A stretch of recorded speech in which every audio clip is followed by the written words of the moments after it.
waxaan u gudbayaa malafka shaqadaadii amniga ee NISA haddii aad ii ogolaato oo ay ka buuxaan dhacdooyin waaweyn oo dadka Soomaaliyeed ay siyaabo kala duwan aragtiyo uga haystaan hay'ad xogteedu kooban tahay macluumaadkeedu aad iyo aad dadka Soomaaliyeed xog badan uga hayn waxaan diyaar u nahay malafka inaan furno soo dhow mardan waraysi ka ogolaado waa inaan ogolaado su'aalaha waxaan u gudbayaa malafka amniga iyo NISA fahad ka shaqaysay NISA intaad tagin ka hor hay'ad amni mise baratay aqoonteeda ma baranin waxbarashadeeda aniga amni kama mid ahayn hay'ad amnina kama soo shaqaynin labadaba maya hay'adda NISA hay'adda sirdoonka iyo nabad sugidda qaranka Soomaaliyeed waa hay'ad xasaasiya oo macluumaadka dalka kuwa ugu waaweyn hadaysan ahayn tan koobaad adigoo aan wariye soo ahaa siyaasadda muddo kooban ka shaqaynayay hay'ad amni oo u baahan macluumaad sirdoon iyo xogaha la xiriira sidee madaxweyne farmaajo kuugu aamin waxaan u maleynayaa inaa u baahan tahay inaa fahamtid hay'adaha sirdoonka dadka madaxda ka noqda dunida oo dhan backgroundkooda adduunka oo dhan way ka dhacdaa ma aha 90% waxa madax ka noqda dad backgroundkooda siyaasad ka yimid waxaana lagu doortaa laba arrimood khibradiisa siyaasadda dalka taariikhda dalka aqoonta uu leeyahay iyo kalsoonida madaxweynaha uu ku qabo marka wax oo bidca ku ah Soomaaliya ma aha adduunyada badankeed waxa loo dhiibaa dad ama diblomaasiyadda ka yimid ama siyaasadda ka yimid ama military ka yimid marka wax cusub ma aha waxa leedahay anoon hay'ad amni ka soo shaqeyn aqoon amni soo baran NISA in la ii dhiibay sax bay ahayd madaxweynaha ku qancay madaxweynahana iga dhigay oo aan ku faraxsanahay waxaan ku iri bidca ma aha ariga taliyaha booliska ma noqonin taliyaha military-ga ma noqonin laakiin sirdoonka qaranka adduunka oo dhan waxa loo doortaa dad siyaasiyiin laakiin ayada ka culus amniga iyo booliska marka laga hadlayo military iyo booliska nabad sugidda soo wax ka sareeya marka amniga qaranka laga hadlayo waxa laga fakaraa horta shayga wuxuu noqdaa la yaab marka ay Soomaaliya bas samaysay Mareykanka ka dhacdaa Yurub oo dhan bay ka dhacdaa Carabaha oo dhan bay ka dhacdaa Asia ka dhacdaa waxa loo dhiibaa qof baan garoonkiisa oo siyaasi yahay 90% aan ku dhahay laakiin waxa lagu doortaa qof maskax u leh xogtii amniga iyo xaaladda siyaasadda dalka intuu isku dhex kariyo maslaxada qaranka inuu ka soo dhex saaro qofkaasna madaxweynaha yaqaan laakiin isku duruuf ma nihin Soomaaliya Asia iyo Mareykanka hadii duruuftanada kuma jirto sadarteed nabad sugidda Soomaaliya qof background askarinimada waa loo dhiibaa qof civilna waa loo dhiibaa sharciga u ogol Agosto 2018 ayaa laga dhigay agaasimo ku-xigeenka hay'adda NISA maadaad doortay mise madaxweynaha ayaa ku dooray adoo agaasimo guud oo madaxtooya in agaasimo ku-xigeen NISA uu laabatay waa jago kale oo ka hooseysa agaasimihii guud hadii waa daayo waxaan ku yiri aniga mar walba waxaan ka shaqeynayaa qanaacadeeda dalka sidii lagu maamulayay iyo falsafadii siyaasadeed lagu xukumayay iyo afkaarta siyaasadeed lagu maamulayay baan ku qanacsanaa marka macna ima sameeyeen inaan ku-xigeen ka noqdo iyo inaan agaasimo ka noqdo iyo inaan wasiir ka noqdo inaan shaqeynayaa macna ii sameeyaysa NISA marka aad timid iyo maanta oo aadan joogin guul ama dib u dhac maxaad farqiga u dhaxeeya waxa way maanta timid iyo maanta والله sida fiican horta qof cadaalad ka shaqeynaya oo qiimeyn sax sameynaya fiican inuu qiimeeyo laakiin hadii aniga aan isku dayo aanan cidna ku xad gudbaynin hay'adaas culays fara badan oo haystay xaalada ay ku jirtay oo dib dhac u keenay dhibaatooyin fara badan oo khaldanayd waxaan aaminsanahay inaan wax badan oo wanaagsan u sameeyay wax badan aan u hagaajiyay haddaan tusaale ku siiyo waxaan hay'adda ka joojiyay oo dadka finance-ga dhaqaalaha dawladda ka shaqeeyana ay marag ka yihiin wax allaala waxa dhaqaale ajnabi ka imaanaya waa jaray waxaana ku shaqeynaya falsafad ah haddii la rabo sirdoon madax bannaan oo dalku leeyahay waa inuu xoolo dalka leeyahay oo ku shaqeeyaa sida darteed projectiyadii mashaariicdii aan cid kale maalgashigeeda nagala dhaxeeyo dhan waa joojiyay anuu rabay askariga Soomaaliyeed ama sargaalka Soomaaliyeed nabad sugidda ka tirsan shaqada uu qabanayo inay ku jaango'naato awoodda dawladda ay leedahay waana meesha awoodda dawladda laga qiimeeyo qodobka labaadna waxa waaye waxaan hay-adda ka saaray wax allaale iyo wixii faragelin ajnabi ahaa oo ku dhex jiray oo si xad dhaaf ugu dhex jiray oo si hadda ka sheekeeya laga nixi karo ku dhex jiray ilaa aan gaaray in xafiisyada qaar yacni lagu dhex arki jiray qof ajnabi oo fadhiyo waxaana gaarsiinay xarumaha hay-adda oo dhan inuusan qof ajnabi imaan karin isagoon ballan lahayn hadduu ballan leeyahayna xafiiska arrimaha dibadda uu la xiriirayo xafiisyada arrimaha dibaddana uu ku qaabilayo laakiin centerka qof ajnabiya ma soo geli jirin laakiin waayadii hore waxay gaarsiisneed in lagu yidhaahdo qaybta waddan hebel qaybta waddan hebel qaybta waddan hebel qaybta waddan hebel waxaas oo dhanna waa ka sifaynay marka faragelinta inaan ka sifaynay tan saddexaad oo ugu dambeysana waxaa waaye tayada aqooneed tayada shaqo garaadka dadka meesha ka shaqaynaya oo aqoontooda iyo kartidooda aada u sarreysay in hay-adda ay gaartay inay ka fiicnaato ereygaas waliba waa isticmaali karaa sirdoonnadii dariska nala ahaa oo qaarkood aan annaga macallimiin u noqonay oo aan koorsooyin siinaynay oo aan tababaraynay ilaa aan gaarnay sirdoonnada afrika kuwooda ugu fiican ma gaari karin laakiin tartan aan dowlado badan dhaafnay baan gaarin dhaqaalaha dibadda ayaad soo qaaday in hay-adda aad dhaqaale ka jirta dibadda ka imaanaya dhaqaalahaas ma noo sheegi kartaa meelo iluhu ka imaanaya fasax uma haysta hadda inaan sheego waddamadaas ma sheegi karo waa in la ii fasaxo inaan sheego ma sheegi karo laakiin waa ka joojinay qaybaha niisa ee ku dhex abuurnaa hay-adda gudaheeda ee hay-adaha kale ahaa ayaga tiradooda iyo dalalka ay saameynta joogtay oo xafiisyada ku lahaa waxay ku soo galayeen hab ay u bixinayeen projectiyo dowladda Soomaaliya ay ku kaalmeynayaan مثلا waxaa la dhahayaa ka hortagga burcadda waxaa la dhahayaa la dagaalanka al-shabaabka waxaa la dhahayaa la dagaalanka crime-ka dambiyada abaabulan waxaa la dhahayaa hijrada sharci darrada ah ee dadku ay sameynayaan baa idinka kaalmeynaynaa laakiin waa qof ajnabi institution soo dhexgalaya meel adduunyada ka dhacdana ma jirto sirdoonka dalka inuu qof ajnabi intuu soo galo uu talo ku yeesho dalalka hay'ada ah oo dalka joogay ama waa dawlado iyagu tusaale ahaan dawlad hebel ayaa hay'adda nabadgelyada Soomaaliya waxay siisay mashruuc la xiriira la dagaalanka dadka sharci darrada socdaalka ku yimaada ma dawladda bixinay mise hay'ad ayaa la soo marinaya ma dawladda bixinaysa sirdoon dawladda bixinaya oo intuu yimaado niisa Soomaaliya dhahay waxaan ka kaalmeynaynaa argagixisada waxaan ka kaalmeynaynaa kan laakiin anu markaan la mid waxaan ku iri wax allaale wixii dhaqaale aan siinayeen markaan u baahan anaga idin sheegay iska haysto si laakiin diblomaasiyo edebsan inta qofka sargaalka ah haduuba ajnabi mishaar ka qaadanayo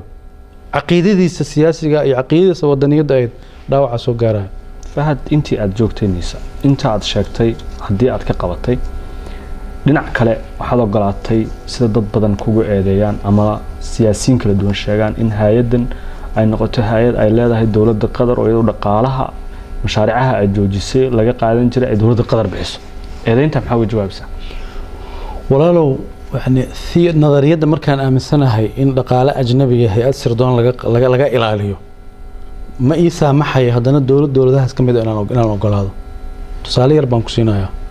تذكر أن مرقاتي إكيهن هي أدى وحن كسميني اسميال وذواوين أو وضع الصب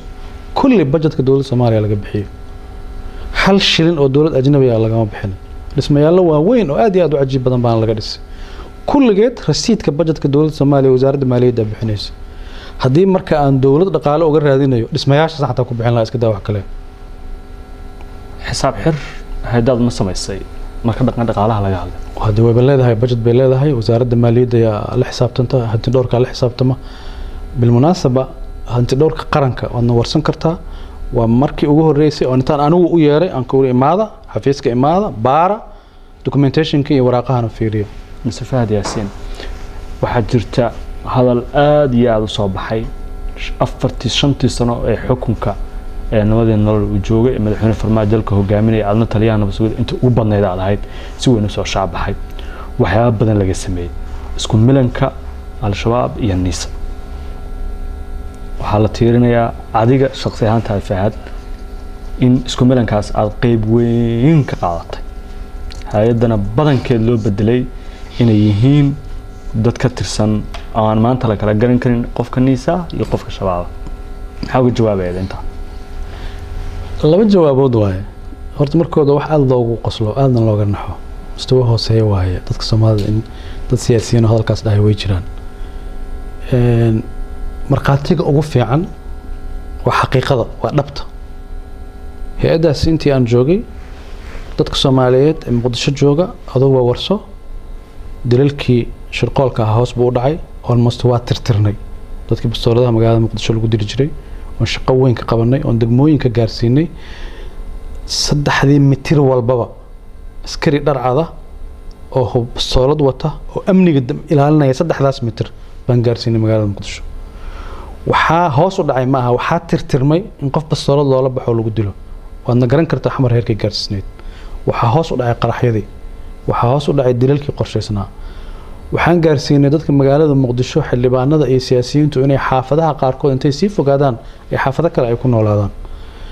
2018 amniga magaalada Muqdisho ma soo fiicnaaday mise waa sii halaabay dadka shacabka Soomaaliyeed warso marka ereyga isku milanka ma aqaano wax laga wado hataa yani macnaha uu sameeyay aniga ma garanayo laakiin hay'adda sirdoonka Soomaaliyeed awood ma u yeelatay inay xogta al-shabaab hesho awood ma u yeelatay inay shabaab intay dadka ka shaqeeya oo xogta u keeni kara inay intay dhex gasho xog qaranka anfacaya ka soo hesho laakiin haddii aanu annaga isku milanay amniga magaalada Muqdisho sida u wanaagsanaada uma wanaagsanaadeen adiga fahad al-shabaab xiriir toos inaad la leedahay lagu weedaya waliyaahdo magaca kuugu baxay ee la kunyada lagu raaciyo ama la qabka ama Abu Camaar magaca Abu Camaar horta waxa bixiyay dawlad ajnabi ah oo dhibsanaysa Soomaaliya horumarkay gaartay waxayna u soo dhiibtay dad ayaga u shaqeeya oo magacaas faafiyay dawladdaas wata mar raba magaceeda hadii aan sheego laakiin Abu Camaar hadda aniga kula hadlay ceeb ma arko Camaar wiilkayga la dhahaa Abu Camaarna waa magac ceebna ma ahan khaladna ma ahan adigoo wiilkaaga codadka hadii lagu magac daro khalad ma arko laakiin waa magac la rabo in si kala loo dhigo laakiin aniga ceeb ma arko Abu Camaar aniga Abu Camaar baa maxaa khalad ku jira ma jiro wiilkayga la dhahaa Camaar ma jiro ayaad leedahay xiriir ama wada shaqayn nooca doonta ugu yar ama isku milan oo u dhaxeeya al-shabaab iyo nisa fiiri waxa la fiiriyaa qofkaanu waxa uu qabtay ma al-shabaab ay u adeegeen waxa ay siisaa ficilkaas oo dhacay baasaas ahaa laakiin magaalada Muqdisho amnigeeda dawladda Soomaaliyeed ee xilligaas maamuleysay ma hagaajisay way hagaajisay ma hormarisay way hormarisay dadka ereyga faafinaya waa dad dhibsanaya awoodda aanu ku dhex yeelanay al-shabaab dhexdiisa xogta inaan ka heli karno Fahad Yaasiin waa kaaga mahad celinaya waraysiga mar kale marar badan Twitter-ka hay'adda NISA waxaa lagu baahiyay macluumaad la xiriira waxa ka dhex jira kooxda aad la dagaalamaysan ee dawladda Soomaaliya ka soo horjeeda kadayna waxa ay lahayd isku milan baa idin ka dhaxeeya warkaas waxa uu ahaa war caadi oo dhacdo saxaafadda loogu talagalay tusaalahaan inay baahiso khilaaf ka dhex jira kooxda gudaheeda maxaa Twitter-ka NISA loogu baahay yaa way saxaafadda ku dhacday inay qorto xamar joogto maba awoodaan be they can't saxaafadda Soomaalidu waxay awoodaa inay ka hadasho waxa gudaha ka dhex jira kooxda intay ka ogaan karto xuduud bay leeyihiin waxaa jira oo ku faraxsanahay su'aasha inay weydiisay adduunyada oo dhan hay'adaha amniga ka shaqeeya xogta argagixisada iyada adduunyada la wadaagto qaarna saxaafadda si liiga u siisaa qaarna ayadaa sheegta idinka maxay wax ka faa'iideyseen warkii al-shabaab inaad ku baahisaan Twitter-ka dawladda Twitter-ka kala noqotaan ayagu ay Twitter-ka NISA ay leedahay waa Twitter loo sameeyay in shacabka Soomaaliyeed xog amni ay ku helaan waxaaba loo furayba dadka in loogu warbixiyo marka warbixinta xasaasiga oo aysan warbaahinta Soomaalida awood u lahayn inay sheegaan annaga xaq u leh inaan sheegno Twitter-ka dhanba waxa loo furay in ummadda lagu hadlo fariinta warkiinu gudbinayay ee gudaha kooxda gaarayay maxay macnaheed ka leeyahay waxa waaye labo horta inaan u sheegno inaan xogtooda ognahay labo inaan ummadda Soomaaliyeed oo la cabsi geliyay inaan u sheegno wuxuu inaysan wax weyn oo laga cabsadaba ahayn labadaas qodob ugu muhiimsanaa mararka qaarna waxaan u sameynaynay khatar amni oo dalka ku soo socotay baan si sophisticated ah oo xirfadaysan baan u sheegaynay markaan xogtaas ay liigarowdana dadkii mu'aamarada ka shaqeynay oo dhan waa kala carari jireen marar badanna way dhacday waxaan rabaa intii hay-addan aad joogtay waxaa dhacay khilaaf siyaasi ah khilaafka siyaasiga wuxuu ku saabsanaa kiiska Jubbaland Fahad waxa uu ahaa buddigaha dawladda iyo dowlad goboleedka Jubbaland ee arinta u dhaxaysa qofka dawladda Soomaaliya metelay ee wada hadalka kula jiray maamulka Jubbaland xilligii 2018 ilaa 2019 sax ma tahay sida hataa ii weydiiso kala waay aniga dawladda mas'uuliyiinteedan ka mid ahaa marka dhacdo kastoo dawladda Soomaaliya khusayso qaar ka mid ah qayb waa ka noqon karaa okay marka Jubbaland teeda inaan qayb ka noqdo de shaqadeeda laga yaabaa inay sabab 2018 saan xogta ku hayo waxaa jiray kulan dhex maray adiga oo Fahad oo ka socda dawladda federaalka ee Soomaaliya gaar ahaan taliyihii nabad sugidda ahaa ama metelay madaxweynaha qaranka Axmed Madoobe oo ah madaxweynaha dowlad goboleedka Jubbaland iyo madaxda ugu sareeya laamaha amniga ee Kenya mid kamid ah kulankaas inuu ka dhacay Nairobi looga wada hadlay inaad Kenya ka dalbateen ka dowlad federaal ahaan arinta Jubbaland ee gudaha ah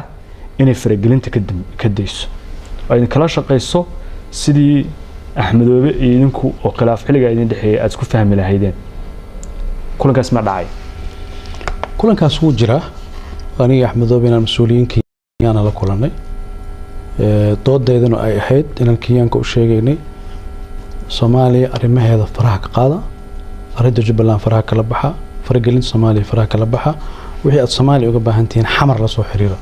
dawladda dhexe kala soo xiriira Axmed Madoobe oo fadhiyana u sheegay waliba hatta waxaan gaaray inaan ku iraahdo iyadoo mas'uuliyiin Kenya fadhiyaan Axmed Madoobe u sheega madaxweynaha farmaajo waaye ma aha madaxweynaha Kenya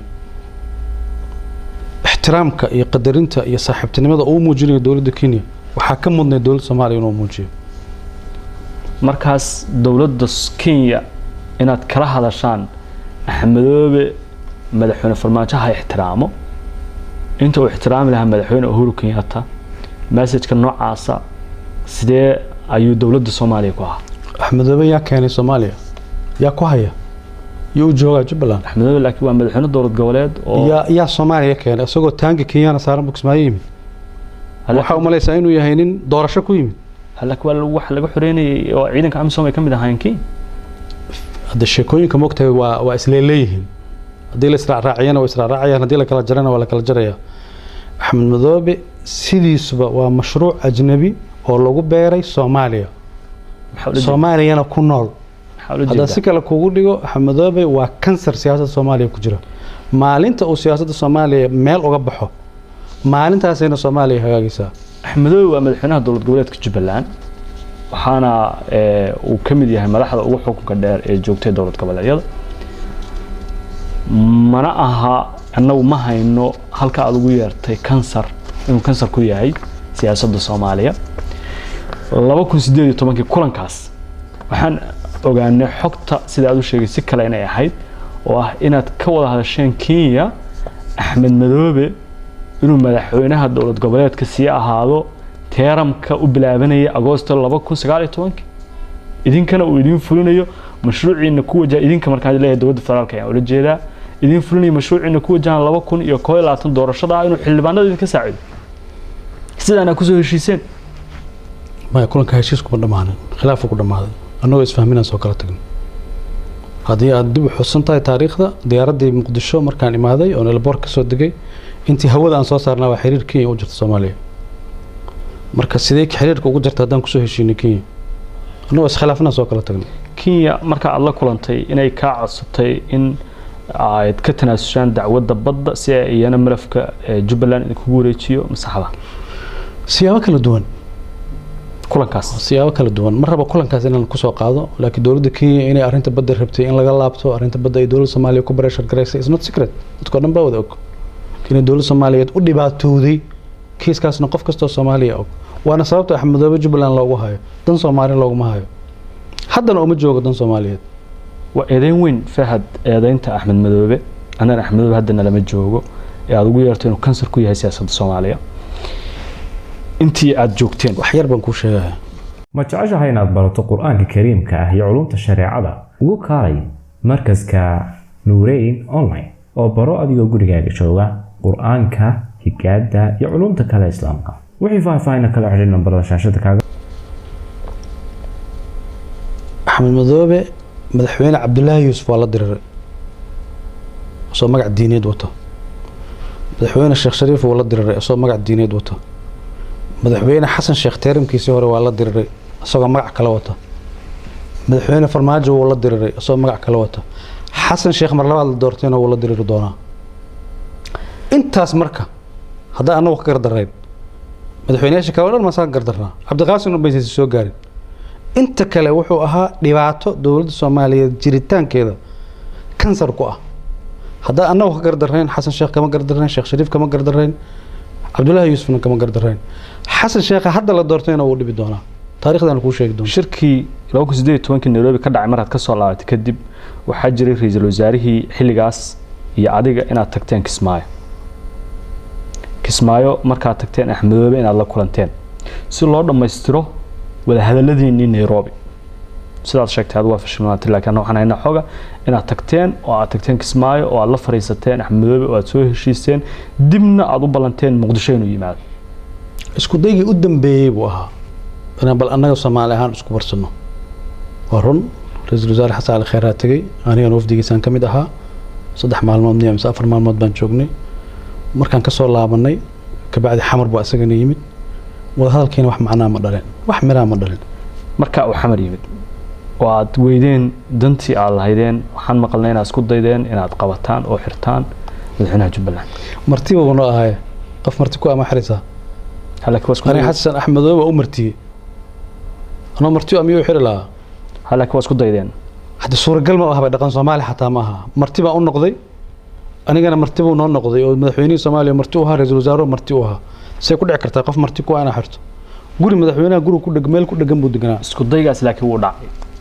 inaad isku daydeen inaad xakisaan oo aad halka ku haysaan inta doorashada Jubbaland ay dhacayso maadaama heshiiskii uu fulay wala khuraafaad waa waxaas dhaqan Soomaali ma ahan Axmedoobe daan is dagaalayno asagoo martino lama dagaalayno 2019 Agosto isla Jubbaland ku jira doorashada martiqaadka uu xamar ku yimid madaxweynaha u diray madaxweynuhu u yimid way wada hadleen way sheekaysteen waan soo tashanayaa buu yiri marka si ay ku imaan karto ani ma garanayo isku faham way marka faham la'aanta maxaa keenay maxaa waxa weyn ee idin dhaxeeyay ee aad isku haysan root-ka dhacdada ugu weyn dan Soomaaliyeed baa la isku khilaafay maslaxada Soomaaliya la isku khilaafay maslaxada Jubbaland taala oo dan Soomaaliyeed maslaxada Soomaaliya ka mid ah Jubbaland adiga hal su'aal hadaan ku weydiiyo iga jawaabto qof kasta oo Soomaaliya iga jawaabo way 6 madaxweyne oo la dirirsan way oo kaliya u joogaa laakiin waa adduunka dhan waa isbedelaa rijinka isbedela madaxweynaha Soomaaliya isbedelay madaxweynaha Kenya isbedelay kuwa Itoobiya isbedelay dhacay waa la soo doortay Axmedoobe waa la soo doortay kuma joogo hadda inuu xoog ku joogo wuxuu ku joogaa sida dabcan doorasho sanduuq la dhigay oo la soo doortay sida lagu dawladuna aqbashay sida lagu doortay waa naqaanaa halka waa aqbashay aniga markaan aad u qoslo waxa kamid ah markii Axmedoobe doorasho xor oo ka sheekeeyay halka waa aqbasheen natiijada doorashada dawladda Soomaaliya way aqbashay madaxweynaha Soomaaliya soo saaray in natiijada doorashada aqoonsan ma soo saarin Djibouti markuu aaday madaxweynuhu ma soo saaray wuxuu soo saaray inuu 2 sano oo ku meel gaar uu siiyay isagoo u turaaya wada hadaladii doorashada federaalka inay socdaan oo Puntland ay shardi ka dhigatay inay Jubbaland soo fariisato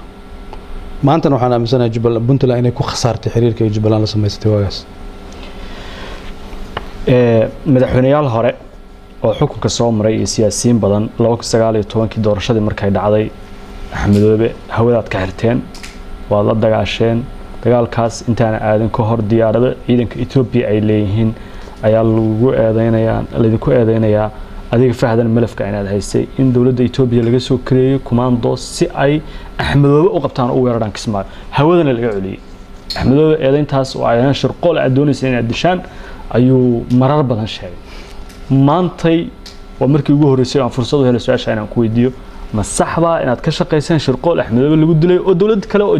Ethiopian ah oo Soomaaliya ka madax banaan oo waxba ka gelin ay soo adeegsataan fiiri caalamul mu'amaraat waxa ay sheegaysaa anaga waxa fiican inaan ka sheekeyno siyaasad caalamul mu'amaraat marka waa imagination waa iska qiyaas dhici doonto qof iska wareeray oo kaligiis la sheekeysanaya waxa ku sheekeysan kara marka waxaan sheegaysaa anu waxaan fahmaynaa ma ahan erayo culculusna waayaba marka dawlad Soomaaliyeedna saa uma shaqeyso institution qaran soo ama shaqeeyo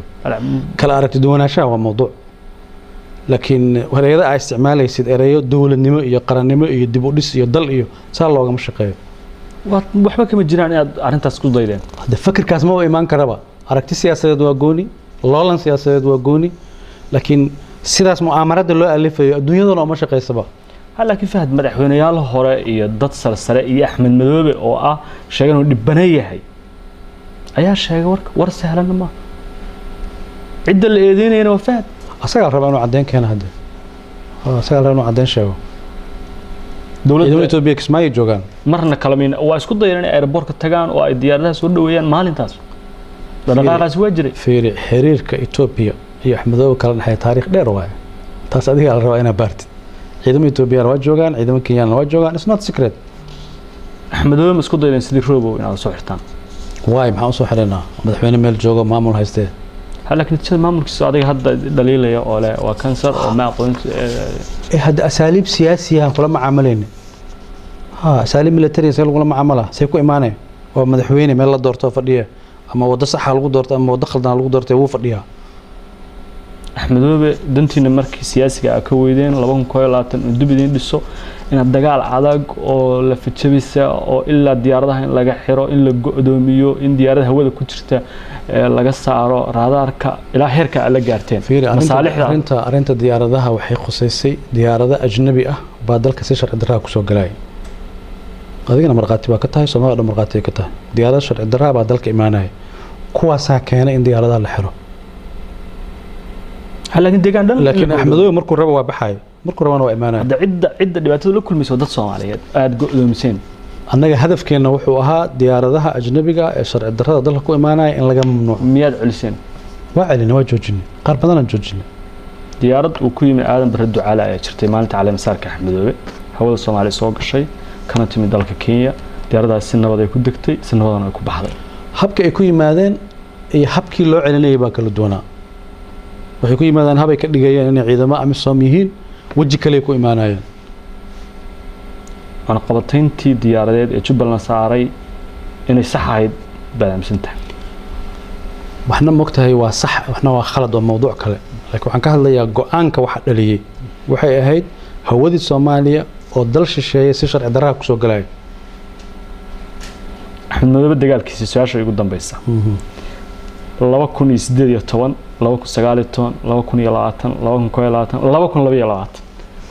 maalinta 15 May howlka ayuu ka campaign gareeyay waan idinka guuleystay isagoo oo madaxweyne Jubbaland waa jooga Fahad iyo Farmaajo iyo nabada nolol xukunkooda ka digeen wuu ka guuleystay soo wada barnaamij maxay dhib leedahay anaga mabaadiida inay waxaan aaminsanayn baan ku shaqeyneen oo aniga hadda kule waa kansar laakiin wada ka guuleystay hadda siyaasadda Soomaaliya in laga badiyo ceeb ma aha khaladna ma aha doorashada mar baa gashaa oo guuleysan mar kale aad gali ma guuleysanaysid waa natural adduunka dhan bay ka dhacdaa waa mahadsan tahay Fahad Yaasiin waxaan galaynaa markan kiis kale oo xasaasi ah oo isla hay'adda NISA shaqadeeda ku saabsan waana kiiska sargaalad Ikraam Tahliil waxaan doonayaa inaan furo kiiskaas oo muhiim oo dadka Soomaaliyeed oo dhan ay eegayaan adiga Fahadana aad u tahay buddiga hay'adda NISA maadaama soo xukuntay waa kiiska maqnaanshaha sargaalada oo ah gabar ka tirsan hay'addan muddo ku siman sanad aan rag iyo ruux meel ay joogto ma nooshahay ma dhimatay aan cidna warahayn ehelkeedana kurba weyn ku haysa iyo dadka Soomaaliyeed siyaabo kala duwan saameyn ugu leh kiiskan ayaan rabaa inaan furo waxa la aaminsan yahay in xogtiisa oo dhan aad hayso ma iga aqbalaysaa inaan ku weydiiyo adna iga jawaabto sida saxda ah ee aad macluumaadkiisa uga haysid soo dhaw